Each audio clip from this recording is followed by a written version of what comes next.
And I now give the floor to the representative of Algeria.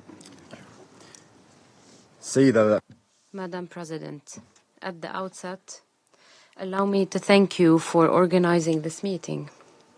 I would also like to thank Mr. Mohanad Hadi for his comprehensive briefing, which clarifies the gravity of the situation in the Middle East and depicts the need to take urgent action to ensure stability in the region and prevent further violence.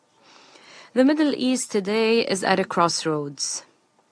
Either it finds a final solution to its crises by upholding the rule of law and protecting rights, or might and impunity will prevail. Today, we are put to the test.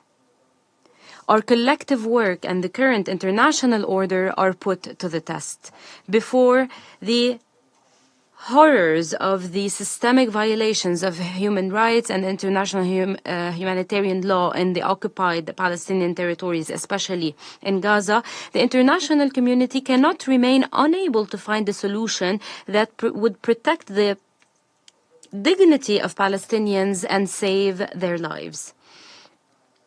Unfortunately, the hands of the Council have been tied. It is unable to meet the most basic requirements, namely an unconditional, immediate, permanent ceasefire, this raises question marks about the effectiveness of multilateralism and the point of the international law. Once again, we regret the failure by the Security Council to adopt a draft resolution tabled by the E10 last Wednesday. We therefore call upon everyone to rise up to the occasion, to allow the Security Council as the competent body in line with the UN Charter to maintain international peace and security and shoulder its legal and historic responsibilities in full. Every hour that passes without us being able to stop the Israeli killing machine breeds more suffering for all the people of Gaza. Hundreds of people are being killed and injured, including women and children. Together, we must stop the bloodshed before it kills any remaining hope for Palestinians. Madam President, the aggression by the Israeli occupier does not only target Gaza, it also targets Palestinian presence on its territories wherever they are. The goal is to implement a despicable racist project that seeks to eliminate Arab presence between the river and the sea. This is not being hidden by the Israeli occupation authorities. They are rather boasting about it. Once again, Algeria condemns the policies of the Israeli occupier seeking to expand settlements in the West Bank and threatening to annex it in a blatant and clear violation of the international law, especially Resolution 2334. We also condemn the continued violations of Holy Al-Aqsa and Muslim and Christian holy sites in Al-Quds al-Sharif. We call for respecting the current historic and legal status of Jerusalem and the Jordanian custodianship. We strongly condemn the growing settler terrorism against Palestinians and infringements against their property with the protection of occupation authorities. This terrorism will undoubtedly grow. Yes, it will undoubtedly grow given the continued arming of settler gangs and the decision to stop administrative arrests against them.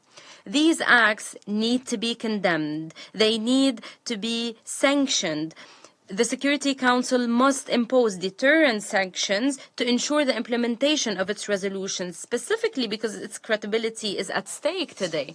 Madam President, in light of the paralysis at the Security Council and the crippling of its mechanisms, 2 arrest warrants were issued against officials from the occupation authorities for committing war crimes and crimes against humanity in the Gaza Strip.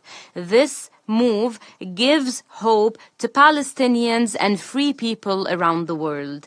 Algeria stresses that this measure represents an important step and tangible progress towards ending decades of impunity and immunity for the Israeli occupier.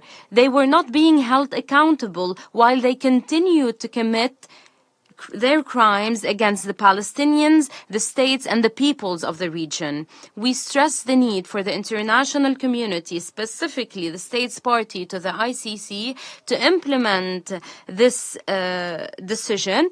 And once again, we call for not hindering the work of the ICC. This is another test of our belief in the current rules-based international order and our attachment to the rule of law. Any attempt to protect occupation officials will give them green light to continue to destabilize the Middle East. It will be an implicit approval for the expansion of the conflict. The silence by the international community vis-à-vis the crimes of the Israeli occupier and the support by some have emboldened it to continue its aggression and target Lebanon and Syria. Today, they are threatening Iraq. Israeli aggression needs to be stopped and an end needs to be put to its arrogance in the region. Madam President, in conclusion, as we are days away from celebrating the International Day of Solidarity with the Palestinian people, we stress that the best way to stand in solidarity with our brothers and sisters in Palestine is to stop the genocide against them, is to put an end to any attempt to eliminate their national project by allowing them to practice and enjoy their inalienable legitimate rights to self-determination, to establish an independent Palestinian state with Al-Quds al-Sharif as a capital. Thank you. I thank the representative of Algeria for their statement.